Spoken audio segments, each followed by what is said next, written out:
Наша страна никогда не была зависимой от какой бы то ни было страны, и, соответственно, 2002 года этот праздник уже, это мероприятие, и значимая дата называется не там, День принятия декларации, а все-таки День России.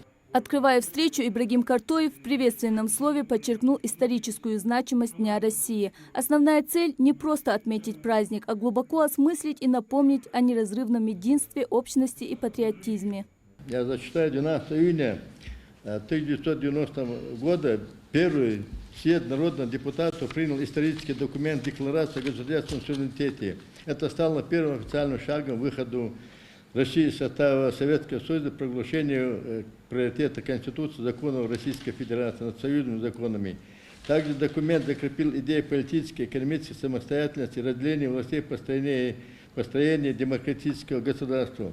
Особое внимание в ходе дискуссии уделили вопросам формирования работы сознания у подрастающего поколения. Собравшиеся поделились и наработанными практиками патриотической работы, охватывающей все уровни образования, от дошкольных учреждений и школ до высших учебных заведений. Праздник – это День России, это отображение того, что мы, все народы России, едины в этом контексте. И, как говорил президент страны, Россия – это семья семей. Это ярко подчеркнуто, ярко обозначено в свете именно проведения специальной военной операции, когда в своем выступлении президент страны сказал, что сегодня я русский, сегодня я ингуш, сегодня я татарин.